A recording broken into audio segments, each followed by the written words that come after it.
Chikkodi bus stand.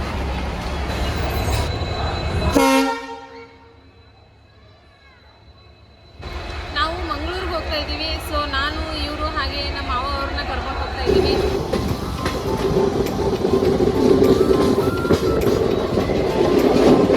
Finally ನಾವು ಮಂಗಳೂರಲ್ಲಿ ಇರ್ತಕ್ಕಂಥ ಬಾಂಗ್ರೆ ಬೀಚ್ ಅಂದರೆ ತಣ್ಣೀರ್ ಬಾವಿ ಬೀಚ್ಗೆ ಬಂದಿದ್ದೀವಿ.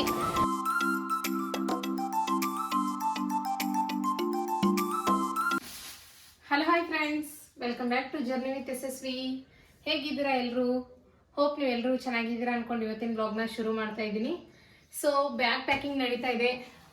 ಇವಾಗ ಆಟೋ ಕೂಡ ಬಂದಿದೆ ಕೆಳಗಡೆ. ಸೊ ನಾವು ಟ್ರಿಪ್ಪಿಗೆ ಹೋಗ್ತಾ ಇದ್ದೀವಿ. ಎಲ್ಲಿಗಪ್ಪ ಅಂತಂದರೆ ಮಂಗಳೂರಿಗೆ ಹೋಗ್ತಾ ಇದ್ದೀವಿ.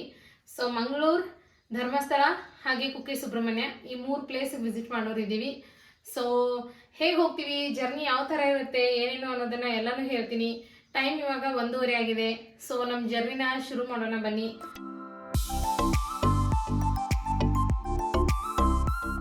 ಸೊ ನಮ್ಮ ಚಿಕ್ಕೋಡಿ ಬಸ್ ಸ್ಟ್ಯಾಂಡ್, ನಮ್ಮ ಬಸ್ ಇಲ್ಲಿದೆ ನೋಡಿ.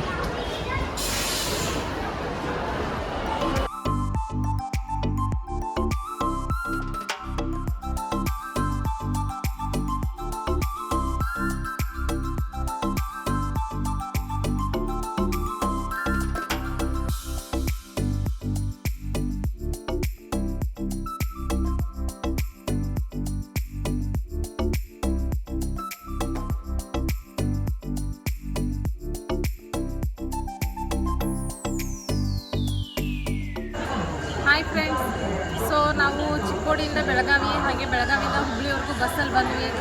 ಸೊ ನಮಗೆ ಹುಬ್ಳಿ ಇನ್ನೊಂದು 8 ಕಿಲೋಮೀಟರ್ ಇತ್ತು, ಅಲ್ಲೇ ಟ್ರಾಫಿಕ್ ಆಯಿತು. 1 ಅವರ್ ಅಲ್ಲೇ ವೇಟ್ ಮಾಡಿದ್ದೀವಿ ನಾವು. ಏನೋ ರಸ್ತೆ ಸರಿ ಇಲ್ವಂತೆ, 1 ವೇ ಇದೆ. ಸೊ ಅಲ್ಲೇನೋ ತುಂಬ ರಶ್ ಇತ್ತು, ಹಾಗಾಗಿ 1 ಅವರ್ ಅಲ್ಲೇ ವೇಟ್ ಮಾಡಿದ್ವಿ. ಅದಾದಮೇಲೆ ನೆಕ್ಸ್ಟು ನಾವು ಹಳೆ ಬಸ್ ಸ್ಟ್ಯಾಂಡಿಗೆ ಬಂದು, ಇಲ್ಲ ಹೊಸ ಬಸ್ ಸ್ಟ್ಯಾಂಡಿಗೆ ಸ್ಟಾಪ್ ಮಾಡಿದರು. ಸೊ ಹೊಸ ಬಸ್ ಸ್ಟ್ಯಾಂಡಿಂದ ಒಂದು ಸಿ ಬಿ ಟಿ ಬಸ್ ಹಿಡ್ಕೊಂಡು ನಾವು ರೈಲ್ವೆ ಸ್ಟೇಷನಿಗೆ ಬಂದ್ವಿ. ಇಲ್ಲಿ ರೈಲ್ವೆ ಸ್ಟೇಷನಿಗೆ ಬಂದರೆ ಇನ್ನೊಂದು ದೊಡ್ಡ ತೊಂದರೆ ಏನಪ್ಪ ಅಂತಂದರೆ, ಪ್ಲ್ಯಾಟ್ಫಾರ್ಮ್ ನಂಬರ್ 1ರಿಂದ 5 ಒಂದು ಸೈಡ್ ಇದೆ, ಮತ್ತು 6 ಮತ್ತು 7 ಈ ಕಡೆ ಸೈಡ್ ಇದೆ.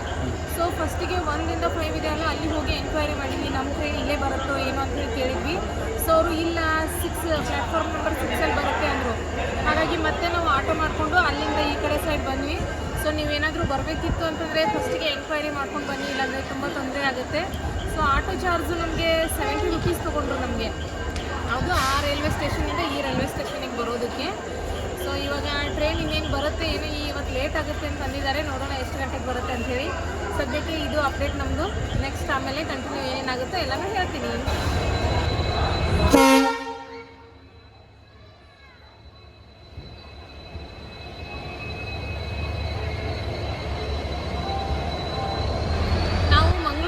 ಇದ್ದೀವಿ. ಸೊ ನಾನು ಇವರು ಹಾಗೆ ನಮ್ಮ ಮಾವ ಅವ್ರನ್ನ ಕರ್ಕೊಂಡು ಹೋಗ್ತಾ ಇದ್ದೀವಿ. 3 ಜನನೂ ಹೋಗ್ತಾ ಇದ್ದೀವಿ. ಸೊ ಜರ್ನಿ ಯಾವ್ಯಾವ ಥರ ಇರುತ್ತೆ ಅನ್ನೋದನ್ನು ನೋಡೋಣ. ಯಾವಾಗೂ ಅಪ್ಪರ್ ಹತ್ತಿರಲಿಲ್ಲ, ಕೆಳಗಡೆ ಇರ್ತಿತ್ತು, ಲೋವರ್ ಇದೆ. ಫಸ್ಟ್ ಟೈಮ್ ಅಪ್ಪರಲ್ಲಿ ಹತ್ತಿರೋದು. ಸೊ ಊಟ ಎಲ್ಲ ಇಲ್ಲಿ ಮುಗಿಸ್ಕೊಂಡ್ವಿ. ನಾವು ಪಾರ್ಸೆಲ್ ತೊಗೊಂಡು ಬಂದಿದ್ವಿ. ಸೊ ಇಲ್ಲೇ ಊಟ ಎಲ್ಲ ಮಾಡಿದ್ವಿ. ಇನ್ನೇನಿಲ್ಲ, ಡೈರೆಕ್ಟಾಗಿ ಮಂಗಳೂರಿಗೆ ಹೋಗೋದಷ್ಟೇ. ಸೊ ಈ ಟ್ರೈನ್ ಫಸ್ಟಿಗೆ ಕುಕ್ಕೆ ಸುಬ್ರಹ್ಮಣ್ಯ ಹೋಗುತ್ತೆ. ಕುಕ್ಕೆ ಸುಬ್ರಹ್ಮಣ್ಯದಿಂದನೇ ಮಂಗಳೂರಿಗೆ ಹೋಗೋದು. ನಾವು ಲಾಸ್ಟಿಗೆ ಬರಬೇಕಾದ್ರೆ ಕುಕ್ಕೆಗೆ ಹೋಗಿ ಡೈರೆಕ್ಟ್ ಮನೆಗೆ ಬರ್ಬೇಕಂತ ಹೇಳಿ ಪ್ಲ್ಯಾನ್ ಮಾಡಿದ್ದೀವಿ. ಸೊ ಯಾಕಂದರೆ ಕುಕ್ಕೆ ಸುಬ್ರಹ್ಮಣ್ಯ ದರ್ಶನ ಮಾಡಿಕೊಂಡು ಮನೆಗೆ ಬರಬೇಕು ಅಂತಾರಲ್ಲ, ಹಾಗಾಗಿ ಮೊದಲು ಮಂಗಳೂರಿಗೆ ಹೋಗ್ತೀವಿ. ಮಂಗಳೂರಲ್ಲಿ 1-2 ಪ್ಲೇಸ್ ನೋಡಿಕೊಂಡು ಧರ್ಮಸ್ಥಳಕ್ಕೆ ಹೋಗಿ ಅದಾದಮೇಲೆ ನೆಕ್ಸ್ಟು ಕುಕ್ಕೆಗೆ ಹೋಗಿ ಕುಕ್ಕೆಯಿಂದ ವಾಪಸ್ ರಿಟರ್ನ್ ಹುಬ್ಳಿಗೆ ಬರಬೇಕು. ಇದು ಪ್ಲ್ಯಾನ್ ಇದೆ ನಮ್ಮದು. ಸೊ ಇವಾಗ ಟ್ರೈನಲ್ಲಿ ಬಂದಿದ್ದೀವಿ. ಇನ್ನೊಂದು 10 ಮಿನಿಟ್ಸ್ ಟೈಮ್ ಇದೆ ಅಂತೆ ಟ್ರೈನ್ ಹೋಗೋದಕ್ಕೆ, ಹಾಗಾಗಿ ವೇಟ್ ಮಾಡ್ತಾ ಇದ್ದೀವಿ. ನೋಡೋಣ ಜರ್ನಿ ಯಾವ್ಯಾವ ಥರ ಇರುತ್ತೆ, ಏನೋ ಎಕ್ಸ್ಪೀರಿಯೆನ್ಸ್ ಒಂದು ಬೇರೆ ಥರ ಆಗಿದೆ ಇದು. ಸೊ ಜರ್ನಿನ ಶೇರ್ ಮಾಡ್ತೀನಿ ನಿಮ್ಮೊಟ್ಟಿಗೆ. ಫುಲ್ ಕ್ರೌಡ್ ಇದೆ, ಆಲ್ಮೋಸ್ಟ್ ಎಲ್ಲರೂ ಕುಕ್ಕೆ ಸುಬ್ರಹ್ಮಣ್ಯಗೆ ಹೋಗ್ತಾ ಇದ್ದಾರೆ. ಸೊ ಫ್ರೆಂಡ್ಸ್, ಟೈಮ್ ಬಂದುಬಿಟ್ಟು ಇವಾಗ ಮಾರ್ನಿಂಗ್ 5:16 ಆಗಿದೆ. ನಾವಿವಾಗ ಸಕಲೇಶ್ಪುರ ರೈಲ್ವೆ ಸ್ಟೇಷನಲ್ಲಿದ್ದೀವಿ. ಸೊ ನೆಕ್ಸ್ಟ್ ಸ್ಟಾಪ್ ಬಂದುಬಿಟ್ಟು ಕುಕ್ಕೆ ಸುಬ್ರಹ್ಮಣ್ಯ. ಸೊ ಅಲ್ಲಿವರೆಗೂ ಜರ್ನಿ ಏನಿದೆಯಪ್ಪ ಅಂತಂದರೆ ಪೂರ್ತಿ ಘಾಟ್ ಸೆಕ್ಷನ್, ಹಾಗೆ ಸುಮಾರು 57 ಟನಲ್ಸ್ಗಳು ಬರ್ತವೆ. ಸೊ ಆ ಟನಲ್ಸ್ಗಳನ್ನ ದಾಟ್ಕೊಂಡು ಹೋಗಬೇಕು. ಅದು ಎಕ್ಸ್ಪೀರಿಯೆನ್ಸ್ ಯಾವ ಥರ ಇರುತ್ತೆ ಅನ್ನೋದನ್ನು ನಿಮ್ಮೊಟ್ಟಿಗೆ ಶೇರ್ ಮಾಡ್ತೀನಿ. ವಿಡಿಯೋನ ಕಂಪ್ಲೀಟಾಗಿ ನೋಡಿ. ಹಾಗೆ ಬ್ಯೂಟಿಫುಲ್ ಆದಂಥ ಒಂದು ನೇಚರ್ ಇದೆ, ಮಿಸ್ ಮಾಡಬೇಡಿ.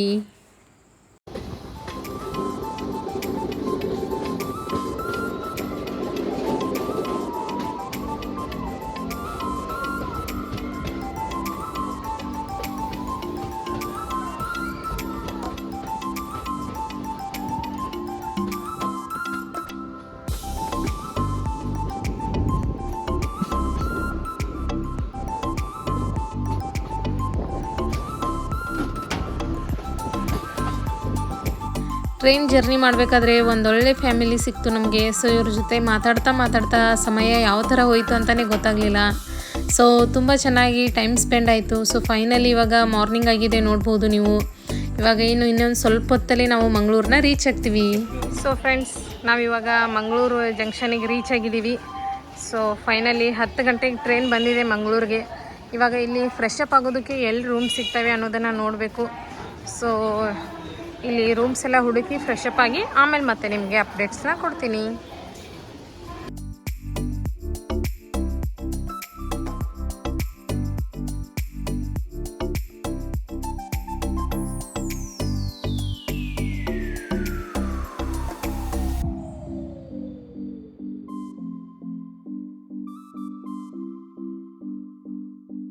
ಮಂಗಳೂರು ಸೆಂಟ್ರಲ್ ರೈಲ್ವೆ ಸ್ಟೇಷನ್ಗೆ ಬಂದಿದ್ವಿ.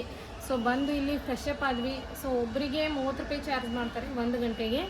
ಸೊ 3 ಜನಕ್ಕೆ ಅಂದರೆ 90 ರೂಪೀಸ್ ಆಗುತ್ತೆ. ಸೊ 1 ಗಂಟೆ ಆರಾಮಾಗಿ ಅಲ್ಲಿ ಬಾತ್ರೂಮ್ ಎಲ್ಲ ಇರುತ್ತೆ. ಸೊ ಫ್ರೆಶ್ ಅಪ್ ಆಗಿ ನಾವು ರೆಡಿಯಾಗಿ ಬರ್ಬೋದು. ಸೊ ನಾವು ಕೂಡ ಇಲ್ಲೇ ಸ್ಟೇಷನಲ್ಲಿ ರೆಡಿ ಆದ್ವಿ. ನೀವು ಯಾರಾದರೂ ಬಂದರೆ ಇಲ್ಲೇ ಸ್ಟೇಷನಲ್ಲಿ ಎನ್ಕ್ವೈರಿ ಮಾಡಿ, ರೂಮ್ಸ್ ಅವೈಲೇಬಲ್ ಇದೆ. ಸೊ ಜಸ್ಟ್ ಫ್ರೆಶ್ ಅಪ್ ಆಗೋದು, ನೆಕ್ಸ್ಟ್ ನಾವು ನೋಡೋಕೆ ಹೋಗೋದಿರುತ್ತಲ್ಲ, ಹಾಗಾಗಿ ಸೊ 30 ರೂಪಾಯಿ ಬರ್ತೈತೆ ಅಂತ ಅನಿಸುತ್ತೆ.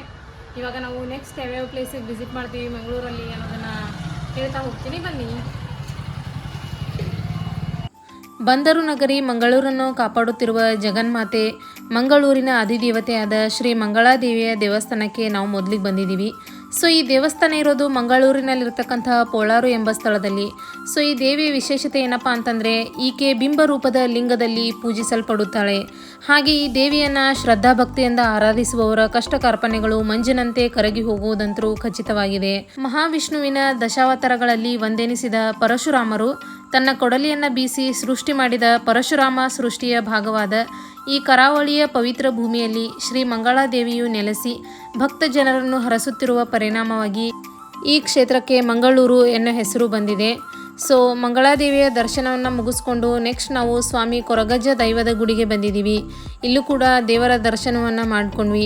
ಸೊ ಇಲ್ಲಿ ದರ್ಶನ ಮುಗಿಸ್ಕೊಂಡು ನೆಕ್ಸ್ಟ್ ನಾವು ಮಂಗಳೂರಲ್ಲಿ ಇನ್ನೊಂದು ಫೇಮಸ್ ದೇವಸ್ಥಾನದಂತಹ ಕದ್ರಿ ಮಂಜುನಾಥ ಸ್ವಾಮಿಯ ದೇವಸ್ಥಾನದ ಕಡೆಗೆ ಹೋಗ್ತಾ ಇದ್ದೀವಿ. ಸೊ ಬನ್ನಿ ಆ ದೇವಸ್ಥಾನ ಯಾವ ಥರ ಇದೆ ಅಂತ ಹೇಳಿ ನೋಡೋಣ. ಸೊ ಫ್ರೆಂಡ್ಸ್, ಇವಾಗ ನಾವು ಶ್ರೀ ಕ್ಷೇತ್ರ ಕದ್ರಿಗೆ ಬಂದಿದ್ದೀವಿ. ಸೊ ಮಂಗಳೂರು ಮಂಗಳಮ್ಮ ದೇವಿ ದರ್ಶನನ ಮುಗಿಸ್ಕೊಂಡು ಇವಾಗ ಕದ್ರಿ ಮಂಜುನಾಥ ಸ್ವಾಮಿಯ ದರ್ಶನಕ್ಕೆ ಬಂದಿದ್ದೀವಿ. ಇಲ್ಲೇ ಸ್ವಲ್ಪ ಬ್ರೇಕ್ಫಾಸ್ಟ್ ಮಾಡ್ಕೊಂಡ್ವಿ, ಟೈಮ್ ತುಂಬ ಆಗಿತ್ತು. ಇವಾಗ ದರ್ಶನಕ್ಕೆ ಹೋಗ್ತಾ ಇದ್ದೀವಿ. ಸೊ ಈ ಕಡೆ ಚಪ್ಪಲಿ ಬಿಡೋ ಕೌಂಟರ್ ಇದೆ. ಇಲ್ಲಿ ಚಪ್ಪಲಿನ ಪಾದರಕ್ಷೆಗಳನ್ನು ಬಿಟ್ಟು ಆಮೇಲೆ ಒಳಗೆ ದೇವಸ್ಥಾನಕ್ಕೆ ಹೋಗಬೇಕು. ಸೊ ಒಂದು ಜೊತೆ ಪಾದರಕ್ಷೆಗೆ 2 ರೂಪಾಯಿ ಅಂತೆ.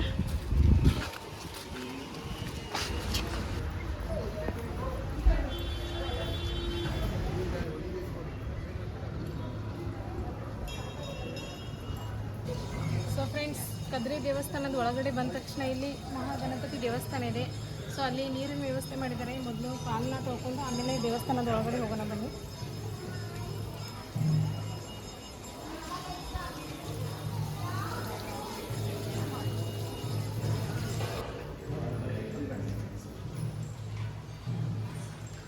ಸೊ ಇಲ್ಲಿ ಮಹಾಗಣಪತಿ ದರ್ಶನ ಮುಗಿಸ್ಕೊಂಡು ಬಂದ ತಕ್ಷಣ ಇಲ್ಲಿ ಅನ್ನ ಸಂತರ್ಪಣೆಗೆ ಹೋಗೋ ದಾರಿ ಇದೆ ಇಲ್ಲಿ. ಆದರೆ ಟೈಮ್ 12 ಗಂಟೆಗೆ ಶುರುವಾಗುತ್ತೆ. ಪ್ರತಿದಿನ 12 ಗಂಟೆಗೆ ಇರುತ್ತಂತೆ ಮಹಾಪ್ರಸಾದ. ತೇರಿದೆ ನೋಡ್ಬೋದು ಇಲ್ಲಿ. ಎಲ್ಲಿದ್ದೀರಿ? ಹಾಂ, ಸೊ ನೆಕ್ಸ್ಟು ದುರ್ಗಾ ಪರಮೇಶ್ವರಿ ದೇವಸ್ಥಾನಕ್ಕೆ ಹೋಗೋಣ. ಸೊ ಇಲ್ಲಿ ಒಂದು ಸ್ವಲ್ಪ ರೆಸ್ಟ್ ರೂಮ್ ಇದೆ. ಮೀನ್ಸ್ ಒಂದು ಸ್ವಲ್ಪ ರೆಸ್ಟ್ ಮಾಡ್ಬೋದು ನಾವಿಲ್ಲಿ, ಆರಾಮಾಗಿ ಕೂತ್ಕೊಳ್ಬೋದು ಬಿಸಿಲಲ್ಲಿ. ಇಲ್ಲಿ ದುರ್ಗಾ ಪರಮೇಶ್ವರಿ ದೇವಸ್ಥಾನಕ್ಕೆ ಹೋಗೋಣ ಬನ್ನಿ. ಸಾವಿರಾರು ವರ್ಷಗಳ ಇತಿಹಾಸವನ್ನು ಹೊಂದಿರುವ ಶ್ರೀ ಕದ್ರಿ ಮಂಜುನಾಥ ಸ್ವಾಮಿ ದೇವಸ್ಥಾನವು ಸುಮಾರು 10-11ನೇ ಶತಮಾನದಲ್ಲಿ ಸಂಪೂರ್ಣವಾಗಿ ಕಲ್ಲಿನಿಂದ ನಿರ್ಮಿಸಲಾಗಿದೆ. ಸೊ ಈ ದೇವಸ್ಥಾನದಲ್ಲಿ ಪ್ರತಿಷ್ಠಾಪಿಸಲಾಗಿದ್ದ ಶ್ರೀ ಮಂಜುನಾಥ ಸ್ವಾಮಿಯ ಮೂರ್ತಿಯು ದಕ್ಷಿಣ ಭಾರತದಲ್ಲಿಯೇ ಪುರಾತನವಾದದ್ದು ಎಂದು ಹೇಳಲಾಗುತ್ತದೆ. ಸೊ ಪುರಾತನ ಕಾಲದಲ್ಲಿ ಕದ್ರಿಗೆ ಸುವರ್ಣ ಕದಳಿವನ ಅಂತ ಹೆಸರು ಕರೀತಿದ್ರು. ಪ್ರಸ್ತುತವಾಗಿ ಇದನ್ನು ಕದ್ರಿ ಅಂತ ಹೇಳಿ ಕರೀತಾ ಇದ್ದಾರೆ. ಸೊ ಈ ದೇವಸ್ಥಾನದಲ್ಲಿ ಪವಿತ್ರವಾದಂತಹ ಕೆರೆಗಳಿದ್ದಾವೆ. ಅದು 7 ಕೆರೆಗಳು. ಅದಕ್ಕೆ ತೀರ್ಥ ಹೊಂಡ ಕೂಡ ಅಂತ ಕರೀತಾರೆ. ಸೊ ಈ ತೀರ್ಥ ಹೊಂಡಗಳಲ್ಲಿ ಭಕ್ತಾದಿಗಳು ಮಿಂದು ನಂತರ ಮಂಜುನಾಥನ ದರ್ಶನ ಮಾಡೋದಕ್ಕೆ ಹೋಗ್ತಾರೆ. ನೋಡಬಹುದು ನೀವು ಯಾವ ಥರ ಕೆರೆಗಳನ್ನು ಸೃಷ್ಟಿ ಮಾಡಿದ್ದಾರೆ ಅಂಥೇಳಿ. ಸೊ ಈ ಕೆರೆಗಳಲ್ಲಿ ಇರ್ತಕ್ಕಂಥ ನೀರು ಗಂಗಾ ನದಿಯ ನೀರು ಅಂತ ಹೇಳ್ತಾರೆ. ಅದು ಯಾವುದಪ್ಪ ಅಂದರೆ ಇಲ್ಲಿ ನೋಡಿ ಗೋಮುಖ ಇದೆ ಅಲ್ವಾ. ಸೊ ದೇವಾಲಯದ ಹಿಂಭಾಗದಲ್ಲಿ ಗೋಮುಖ ಇದೆ. ಸೊ ಅದರಲ್ಲಿ ನಿರಂತರವಾಗಿ ತೀರ್ಥ ಒಂದು ಹರಿದು ಬರುತ್ತೆ. ಸೊ ಅದು ಕಾಶಿ ಕ್ಷೇತ್ರದಿಂದ ಗಂಗಾ ನದಿಯ ತೀರ್ಥ ಅಂತ ಹೇಳಲಾಗುತ್ತೆ. ಇದೇ ನೀರೇ ಆ ತೀರ್ಥ ಹೊಂಡಗಳಲ್ಲಿ 7 ಹೊಂಡಗಳಿದಾವಲ್ವ, ಸೊ ಆ ಹೊಂಡಗಳಿಗೆ ಹೋಗುತ್ತೆ. ಹಾಗಾಗಿ ಅಲ್ಲಿ ಸ್ನಾನ ಮಾಡಿ ಆಮೇಲೆ ಮಂಜುನಾಥನ ದರ್ಶನಕ್ಕೆ ಜನರೆಲ್ಲ ಹೋಗ್ತಾರೆ. ಸೊ ಪ್ರಸ್ತುತವಾಗಿ ಕದ್ರಿಯಲ್ಲಿ ನಾವು ಕಾಣುವ ಲಿಂಗವು ಪರಶುರಾಮರ ಕಾಲದ ಸ್ವಯಂಭೂ ಲಿಂಗ ಅಂತ ಹೇಳ್ಬೋದು. ಸೊ ಕೆಲವೊಂದು ಕಡೆ ಕ್ಯಾಮ್ರಾಸ್ ಅಲೋ ಇರಲಿಲ್ಲ, ಹಾಗಾಗಿ ನಾವಲ್ಲಿ ಶೂಟ್ ಮಾಡೋದಕ್ಕಾಗಲಿಲ್ಲ. ಸೊ ಎಷ್ಟು ಪಾಸಿಬಲ್ ಇದೆಯೋ ಅಷ್ಟನ್ನು ಕವರ್ ಮಾಡಿದ್ದೀವಿ. ಸೊ ಕದ್ರಿ ಮಂಜುನಾಥ ಸ್ವಾಮಿ ನಿಮಗೂ ಒಳ್ಳೆಯದನ್ನು ಮಾಡಲಿ. ಸೊ ಫ್ರೆಂಡ್ಸ್, ಇವಾಗ ಕದ್ರಿ ಮಂಜುನಾಥ ಸ್ವಾಮಿ ದರ್ಶನನ ಮುಗಿಸ್ಕೊಂಡು ಸುಲ್ತಾನ್ ಬತ್ತೇರಿಗೆ ಹೋಗ್ತಾ ಇದ್ದೀವಿ. ಯಾಕಪ್ಪ ಅಂದರೆ ಅಲ್ಲಿಂದ ನಾವು ಬಾಂಗ್ರೆ ಬೀಚ್ ಅಂದರೆ ತಣ್ಣೀರ್ ಬಾವಿ ಬೀಚ್ ನೋಡೋದಕ್ಕೆ ಹೋಗ್ತಾ ಇದ್ದೀವಿ. ಸುಲ್ತಾನ್ ಬತ್ತೇರಿ. ಸೊ ಫ್ರೆಂಡ್ಸ್, ಈಗ ನಾವು ಸುಲ್ತಾನ್ ಬತ್ತೇರಿಗೆ ಬಂದೀವಿ. ನಾವು ಬೀಚ್ಗೆ ಹೋಗಬೇಕಾದ್ರೆ ಬೋಟಲ್ಲಿ ಹೋಗಬೇಕು. ಆ ಬೋಟಿಗೆ ಹೋಗಬೇಕಾದ್ರೆ ಪ್ರತಿಯೊಬ್ಬರಿಗೆ 15 ರೂಪಾಯಿ ಚಾರ್ಜ್ ಇದೆ. ನಾವು 3 ಜನ 45 ರೂಪಾಯಿ ಚಾರ್ಜ್ ಆಗಿದೆ. ಸೊ ಬನ್ನಿ, ಬೋಟ್ ರೆಡಿಯಾಗಿದೆ, ಬೋಟ್ನಲ್ಲಿ ಹೋಗೋಣ. ಸೊ ಇವರೆಲ್ಲ ಬೀಚನ್ನು ನೋಡ್ಕೊಂಡು ಬರ್ತಾ ಇದ್ದಾರೆ.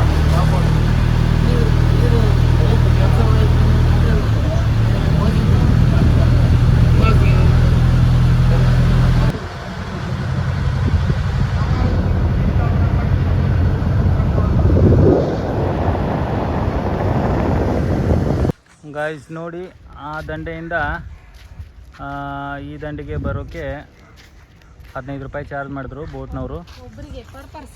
Per person 15 rupees. ಮತ್ತು ನಾವು ಈ ಉರಿ ಬಿಸಿಲಲ್ಲಿ ಬೀಚನ್ನು ನೋಡಲಿಕ್ಕೆ ಹೊರಟಿದ್ದೀವಿ. ಬನ್ನಿ ಬೀಚ್ ಕಡೆ ಹೋಗೋಣ. ಆ ಬೀಚ್ ಯಾವ ಥರ ಇರುತ್ತೆ ಅಂತ ನಿಮಗೂ ಕೂಡ ತೋರಿಸ್ತೀವಿ. ಸೊ ಗೈಸ್, ಈ ಕಡೆ ನೋಡಿ ಬೀಚ್ ಬರುತ್ತೆ. ಈ ಬೀಚನ್ನು ನೋಡಲಿಕ್ಕೆ ಪರ್ ಪರ್ಸನ್ 20 ರೂಪೀಸ್ ಮತ್ತು ಎಂಟ್ರಿ ಫೀಸ್ ಇದೆ ಇಲ್ಲಿ. ಸೊ ಗಾಯ್ಸ್, ನಾವು ಬಂದಿದ್ದೀವಿ ಬಾಂಗ್ರೆ ಬೀಚ್, ತಣ್ಣೀರ್ ಬಾವಿ ಬೀಚ್. ವ್ಯೂ ಅಂತೂ ಅಲ್ಟಿಮೇಟ್ ಆಗಿದೆ. Wow, amazing experience. ಬನ್ನಿ ಬೀಚ್ ಹತ್ರ ಹೋಗೋಣ. ಸೊ ತುಂಬ ಬಿಸಿಲು. ಸೊ ಫ್ರೆಂಡ್ಸ್, ಫೈನಲಿ ನಾವು ಮಂಗಳೂರಲ್ಲಿ ಇರ್ತಕ್ಕಂಥ ಬಾಂಗ್ರೆ ಬೀಚ್ ಅಂದರೆ ತಣ್ಣೀರ್ ಬಾವಿ ಬೀಚ್ಗೆ ಬಂದಿದ್ದೀವಿ. ನೋಡ್ಬೋದು ವ್ಯೂ ಎಷ್ಟು ಚೆನ್ನಾಗಿದೆ ಅಂಥೇಳಿ. ಸೊ ನಮ್ಮ ಕಣ್ಣು ದೃಷ್ಟಿ ಎಲ್ಲಿವರೆಗೂ ಹೋಗುತ್ತೋ ಅಲ್ಲಿವರೆಗೂ ನೀರಿದೆ ನೋಡಿ. ಸೊ ವ್ಯೂ ಅಂತೂ ಅಲ್ಟಿಮೇಟ್ ಆಗಿದೆ. ಎಷ್ಟು ಜನ ಇದ್ದಾರೆ ನೋಡಿ, ಇವರು ಕೂಡ ಇಲ್ಲಿ ವ್ಯೂನ ಎಂಜಾಯ್ ಮಾಡ್ತಾ ಇದ್ದಾರೆ. ಸೊ ನಾವೇನು ಇಲ್ಲಿ ಸ್ನಾನ ಅದು ಮಾಡ್ತಾ ಇಲ್ಲ, ಯಾಕಂದರೆ ಮೊನ್ನೆ ತಾನೇ ನಾವು ಮಾಳವನ್ ಬೀಚ್ಗೆ ಹೋಗಿ ಬಂದಿದ್ದೀವಿ. ಸೊ ಜಸ್ಟ್ ನೋಡೋದಕ್ಕೆ ಬಂದಿದ್ದೀವಿ ಮಂಗಳೂರಲ್ಲಿ ಬೀಚ್ ಯಾವ ಥರ ಇದೆ ಅಂಥೇಳಿ. ಸೊ ಇದು ನಾವು ಮಂಗಳೂರಲ್ಲಿ ವಿಸಿಟ್ ಮಾಡಿದಂತಹ ತಣ್ಣೀರ್ ಬಾವಿ ಬೀಚ್. ಸುತ್ತಲೂ ನೇಚರ್ ಇದೆ, ಈ ಕಡೆ ಸೈಡಲ್ಲಿ ಬೀಚ್. ಹಾಗೆ ಬೀಚ್ನ ತುಂಬ ಕ್ಲೀನಾಗಿ ಮೇಂಟೈನ್ ಮಾಡಿದ್ದಾರೆ. ಸೂಪರ್ ಆದಂಥ beach, super experience. So friends, ನಿನ್ನೆಯಿಂದ ಊಟ ಏನೂ ಕರೆಕ್ಟಾಗಿಲ್ಲ, ಏನಷ್ಟು ಟೇಸ್ಟ್ ಅನ್ನಿಸ್ತಾ ಇಲ್ಲ. ಇವತ್ತು ಬೆಳಗ್ಗೆ ಬ್ರೇಕ್ಫಾಸ್ಟ್ ಕೂಡ ಹಾಗೆ ಆಯಿತು, ಏನಷ್ಟು ಟೇಸ್ಟ್ ಇರಲಿಲ್ಲ. ಸೊ ಫೈನಲಿ ಇಲ್ಲಿ ಬೀಚ್ ಹತ್ರನೇ ತುಂಬ ಹೋಟೆಲ್ಸ್ ಇದ್ದಾವೆ. ಇಲ್ಲಿ ಒಂದು ಅಲ್ಫಾ ಅಂಥೇಳಿ ಫಾಸ್ಟ್ ಫುಡ್ ಸೆಂಟರ್ಗೆ ಬಂದಿದ್ದೀವಿ. ಸೊ ಇಲ್ಲಿ ಇವರು ಮ್ಯಾಂಗೋ ಶೇಕ್ ಹಾಗೆ ನಮ್ಮ ಮಾವ ಅವರು ಶುಗರ್ ಕೇನ್ ಜ್ಯೂಸ್ನ ಆರ್ಡರ್ ಮಾಡಿದರು. ಸೊ ನಾನಿಲ್ಲಿ ಜೀರಾ ರೈಸ್ನ ಆರ್ಡರ್ ಮಾಡಿದ್ದೆ. ಸೊ ಮ್ಯಾಂಗೋ ಶೇಕ್ನ ಮೊದಲು ನಾನೇ ಟ್ರೈ ಮಾಡಿದೆ. ಟೇಸ್ಟ್ ಚೆನ್ನಾಗಿತ್ತು, ಶೇಕ್ ಏನೋ ತುಂಬ ಇಷ್ಟ ಆಯಿತು ನನಗೆ. ಸೊ ಹೊರಗಡೆ ಎಲ್ಲಾದರೂ ಹೋದರೆ ನೀವು ಫುಡ್ ತಿನ್ನೋದಕ್ಕಿಂತ ಲಿಕ್ವಿಡ್ ಐಟಮ್ಸ್ನ ತಿನ್ನೋದೇ ಒಳ್ಳೇದು ಅನಿಸುತ್ತೆ ನನಗೆ. ಯಾಕಂದರೆ ಈ ಕಡೆ ಸೈಡ್ ಅವ್ರಿಗೆ ಆ ಕಡೆ ಸೈಡ್ ಫುಡ್ ಟೇಸ್ಟ್ ಹೊಂದೋದಿಲ್ಲ ಅದು. ಹಾಗಾಗಿ ನಾವು ಕೂಡ ಜಾಸ್ತಿ ಲಿಕ್ವಿಡ್ ಐಟಮ್ಸ್ಗೆ ಪ್ರಿಫರೆನ್ಸ್ ಕೊಟ್ಟಿದ್ದು. ನೋಡಿ ಫ್ರೆಂಡ್ಸ್, ಇದು ಜೀರಾ ರೈಸ್. ನಮ್ಮ ಕಡೆ ಏನು ಜೀರಾ ರೈಸ್ ಹಿಂಗಿರೋದಪ್ಪ. ನಾ ಜೀರಾ ರೈಸ್ ಪ್ಲೇನ್ ಇರ್ತೈತಿ, ಏನೂ ಮಸಾಲೆ ಹಾಕಿರೋದಿಲ್ಲ. ಇದನ್ನ ತಿನ್ಬೇಕಾದ ನಾ ತರಿಸಿದೆ. ಇದಕ್ಕೆ ಏನೇನೋ ಮಾಡಿಡ್ದಾರ ನೋಡು. ಇದು ಕೂಡ ಹಂಗಂಗೆ ಊಟ. ಟೇಸ್ಟ್ ಹೆಂಗಿತ್ತು? ಟೇಸ್ಟ್ ಚಲೋ ಐತಿ. ಅದೇನು ಭಾಳ ರೈಸ್ ಜೊತೆಗೆ ದಾಲ್ ಅಷ್ಟೇ ಹಾಕೊಂತ ಎಲ್ಲ ಸುರ್ಕಲ್ಲ. ಒಂದು ಹೆಂಗೆ ಹತ್ತಿತ್ತು ನೋಡಿ.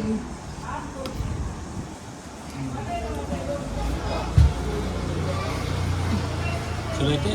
ಸೊ ಫ್ರೆಂಡ್ಸ್, ಇವಾಗ ನಾವು ಬಂದಿದ್ದೀವಿ ಮಂಗಳೂರಲ್ಲಿ ಫೇಮಸ್ ಹಾಗೆ ಓಲ್ಡ್ ಚರ್ಚ್ ಆದಂತಹ ಸೆಂಟ್ ಅಲೋಸಿಯಸ್ ಚಾಪೆಲ್ಗೆ. ಸೊ ನೋಡ್ಬೋದು ಎಷ್ಟು ಚೆನ್ನಾಗಿ ಕಟ್ಟಡನ ಕಟ್ಟಿದ್ದಾರೆ ಅಂಥೇಳಿ. ಲುಕ್ ಮಾತ್ರ ಅವಸಮ್ ಆಗಿದೆ. ಸೊ ಒಳಗಡೆ ಹೋಗಿ ಜೀಸಸ್ ಅವರ ದರ್ಶನ ತಗೊಂಡು ಬರೋಣ. ಸೊ ಮಂಗಳೂರಿನ ಹೃದಯ ಭಾಗವಾದ ಲೈಟ್ ಹೌಸ್ ಹಿಲ್ನ ಸೆಂಟ್ ಅಲೋಸಿಯಸ್ ವಿದ್ಯಾಸಂಸ್ಥೆಗೆ ಸೇರಿರ್ತಕ್ಕಂಥ ಒಂದು ಚಾಪೆಲ್ಗೆ ನಾವಿವಾಗ ಬಂದಿದ್ದೀವಿ. ಸೊ ಈ ಚಾಪೆಲ್ನಲ್ಲಿ ಏನು ವಿಶೇಷತೆ ಅಪ್ಪ ಅಂದರೆ ಇಲ್ಲಿನ ಅದ್ಭುತವಾದಂತಹ ವರ್ಣಚಿತ್ರಗಳು ನೋಡ್ಬೋದು ನೀವು. ಪೇಂಟಿಂಗ್ಸ್ ಯಾವ ಥರ ಮಾಡಿದ್ದಾರೆ ಅಂಥೇಳಿ. ಸೊ ಈ ಪೇಂಟಿಂಗ್ಸ್ ಎಲ್ಲ ಮಾಡಿರ್ತಕ್ಕಂಥ ಕ್ರೆಡಿಟ್ ಹೋಗೋದು ಬ್ರದರ್ ಮೊಸ್ಕಿನಿ ಅವ್ರಿಗೆ. ಸೊ ಎಷ್ಟು ಒಳ್ಳೆಯದಾದಂತಹ ಪೇಂಟ್ಸ್ನ ಮಾಡಿದ್ದಾರೆ, ಒಂದು ಜಾಗನೂ ಬಿಟ್ಟಿಲ್ಲ ಅವರು, ಎಲ್ಲ ಕಡೆನೂ ಅಲ್ಟಿಮೇಟ್ ಆದಂತಹ ಪೇಂಟ್ಸ್ನ ಮಾಡಿದ್ದಾರೆ. ನೀವೇನಾದರೂ ಮಂಗಳೂರಿಗೆ ವಿಸಿಟ್ ಮಾಡಿದರೆ ಮಸ್ಟ್ ಆ್ಯಂಡ್ ಶುಡ್ ಈ ಪ್ಲೇಸ್ನ ಮಿಸ್ ಮಾಡೋದಕ್ಕೆ ಹೋಗಬೇಡಿ, ವಿಸಿಟ್ ಮಾಡಿ. ಹಾಗೆ ಜೀಸಸ್ ಅವರ ದರ್ಶನನ ತಗೊಳ್ಳಿ. ನಾನು ಸುಮಾರು ಚರ್ಚ್ನ ನೋಡಿದ್ದೀನಿ, ಆದರೆ ಈ ಥರ ಚರ್ಚ್ನ ಫಸ್ಟ್ ಟೈಮ್ ನೋಡಿದ್ದು. ಅಷ್ಟೇ ಅಲ್ಲದೆ ನಮ್ಮ ಇಂಡಿಯಾದಲ್ಲಿ ಇಲ್ವಂತೆ ಈ ಥರ ಚರ್ಚ್ ಇಷ್ಟು ಪೇಂಟಿಂಗ್ ಮಾಡಿರೋದೆಲ್ಲನೂ. ನಮ್ಮ ಮಂಗಳೂರು ಬಿಟ್ಟರೆ ನೆಕ್ಸ್ಟ್ ನಿಮಗೆ ಸಿಗೋದು ರೋಮ್ನಲ್ಲಿನೇ ಈ ಥರ ಚರ್ಚ್ನ ನೋಡೋದಕ್ಕೆ. ಇದು ಸುಮಾರು 900 ವರ್ಷಗಳ ಹಳೆಯ ಚರ್ಚ್ ಇದು. ಸೊ ತುಂಬ ಚೆನ್ನಾಗಿ ಕಟ್ಟಡವನ್ನು ನಿರ್ಮಾಣ ಮಾಡಿದ್ದಾರೆ. ಹಾಗೆ ಪೇಂಟಿಂಗ್ಸ್ ಕೂಡ ತುಂಬ ಅಟ್ರಾಕ್ಟಿವ್ ಆಗಿದೆ. ಸೊ ಫ್ರೆಂಡ್ಸ್, ನೋಡಿದ್ರಲ್ವಾ ಚರ್ಚ್ ಯಾವ ಥರ ಇತ್ತು ಅಂತ ಹೇಳಿ. ಸೊ ಒಳಗೆ ಹೋಗಿ ಬಂದಮೇಲೆ ಒಂಥರ ನೆಮ್ಮದಿ ಅನ್ನಿಸ್ತಾ ಇದೆ. ಸೊ ಇವಾಗ ಡೈರೆಕ್ಟಾಗಿ ನಾವು KSRTC ಬಸ್ ಸ್ಟ್ಯಾಂಡಿಗೆ ಹೋಗ್ತೀವಿ. ಸೊ ಅಲ್ಲಿಂದ ಧರ್ಮಸ್ಥಳ ಬಸ್ ಇಟ್ಕೋಬೇಕು. ಸೊ ಮಂಗಳೂರು ಟು ಧರ್ಮಸ್ಥಳ ಹೋಗ್ಬೇಕು. ಇವಾಗ ಟೈಮ್ ಬಂದುಬಿಟ್ಟು ಇವಾಗ 2 ಗಂಟೆ ಆಗಿದೆ. ನೋಡೋಣ ಅಲ್ಲಿ ಬಸ್ ಎಷ್ಟು ಗಂಟೆಗಿದೆ ಅಂತ ನಮಗೂ ಗೊತ್ತಿಲ್ಲ. ಸೊ ಬಸ್ ಸ್ಟ್ಯಾಂಡಲ್ಲಿ ಹೋಗಿ ವೇಟ್ ಮಾಡ್ತೀವಿ. ಬಸ್ ಇತ್ತಂದರೆ ಡೈರೆಕ್ಟಾಗಿ ಧರ್ಮಸ್ಥಳ ಬಸ್ಗೆ ಹೋಗಬೇಕು. ಟೋಟಲಾಗಿ ಇವತ್ತು ನಾವು ಮಂಗಳೂರಲ್ಲಿ ನಾವು ಫಸ್ಟಿಗೆ ಏನೇನು ಕವರ್ ಮಾಡಿದ್ವಪ್ಪ ಅಂತಂದರೆ ಮಂಗಳಮ್ಮ ದೇವಿ ಟೆಂಪಲ್, ಹಾಗೆ ಕದ್ರಿ ಮಂಜುನಾಥ ಟೆಂಪಲ್ ನೋಡಿದ್ವಿ. ಹಾಗೆ ಅದು ಬೀಚ್ ಹಾಂ, ಯಾವುದದು, ತಣ್ಣೀರ್ಬಾವಿ ಬೀಚ್. ಹಾಂ, ತಣ್ಣೀರ್ಬಾವಿ ಬೀಚ್ನ ನೋಡಿದ್ವಿ. ನೆಕ್ಸ್ಟ್ ಅದಾದಮೇಲೆ ಚರ್ಚ್ ಕೂಡ ನೋಡಿದ್ವಿ. ಸೊ ನಮಗೆ ಏನಿತ್ತಪ್ಪ ಅಂತಂದರೆ ಒಂದು ಬೀಚ್ ನೋಡಬೇಕು, ಒಂದು ಚರ್ಚ್ ನೋಡಬೇಕು, ಹಾಗೆ ದೇವಸ್ಥಾನ ಇಂಪಾರ್ಟೆಂಟ್ ಆದಂಥ 2 ದೇವಸ್ಥಾನ ನೋಡ್ಬೇಕು ಅನ್ನೋದಿತ್ತು. ಸೊ ಮಂಗಳೂರಲ್ಲಿ ನಾವು ಇಷ್ಟನ್ನು ನೋಡಿದ್ವಿ. ಇವಾಗ ನಾವು ಧರ್ಮಸ್ಥಳಕ್ಕೆ ಹೋಗಬೇಕು. ಯಾಕಂದರೆ ಇವತ್ತೇ ನಾವು ಧರ್ಮಸ್ಥಳದಲ್ಲಿ ಮಂಜುನಾಥ ಸ್ವಾಮಿಯವರ ದರ್ಶನ ಮಾಡ್ಕೊಳ್ಬೇಕು ಅನ್ನೋ ಪ್ಲ್ಯಾನ್ ಇದೆ. ಹಾಗಾಗಿ ಇವಾಗ ಜರ್ನಿಯನ್ನು ಶುರು ಮಾಡೋಣ, ಇನ್ನೇನು ತಡ ಮಾಡೋದು ಬೇಡ. ಆಲ್ರೆಡಿ ಅಲ್ಲಿ ಜೀರಾ ರೈಸ್ ಎಲ್ಲ ತಿಂದು ಊಟ ಕೂಡ ಮುಗಿಸ್ಕೊಂಡಿದ್ದೀವಿ. ಸೊ ಇವಾಗ ಡೈರೆಕ್ಟಾಗಿ ಬಸ್ಸಲ್ಲಿ ಹೋಗೋದು, ಬಸ್ಸಲ್ಲಿ ಸೀಟ್ ಹಿಡಿದು ಆರಾಮಾಗಿ ಧರ್ಮಸ್ಥಳ ಬರೋವರೆಗೂ ನಿದ್ದೆ ಮಾಡಬೇಕು ಅಷ್ಟೇ. ಸೊ ಫ್ರೆಂಡ್ಸ್, ಇದಾಗಿತ್ತು ನಮ್ಮ ಇವತ್ತಿನ ಮಂಗಳೂರು ವ್ಲಾಗ್. ಮಂಗಳೂರಲ್ಲಿ ಸಾಧ್ಯವಾದಷ್ಟು ಪ್ಲೇಸಸ್ನ ನಾನು ಕವರ್ ಮಾಡಿ ನಿಮ್ಮೊಟ್ಟಿಗೆ ವಿಡಿಯೋನ ಶೇರ್ ಮಾಡಿದ್ದೀನಿ. ಸೊ ಯಾವ ಥರ ಅನ್ನಿಸ್ತು ಇವತ್ತಿನ ವಿಡಿಯೋ ಅನ್ನೋದನ್ನು ಕಮೆಂಟ್ ಮೂಲಕ ತಿಳಿಸಿ. ಹಾಗೆ ನಮ್ಮ ವಿಡಿಯೋ ನಿಮ್ಗೆ ಇಷ್ಟ ಆದರೆ ಲೈಕ್ ಮಾಡೋದನ್ನು ಮರಿಬೇಡಿ. ನೆಕ್ಸ್ಟ್ ಪಾರ್ಟ್ 2 ಧರ್ಮಸ್ಥಳ ವಿಡಿಯೋ ಬರುತ್ತೆ. ಆ ವಿಡಿಯೋನೂ ಕೂಡ ಸ್ಕಿಪ್ ಮಾಡದೆ ನೋಡಿ. Thanks for watching.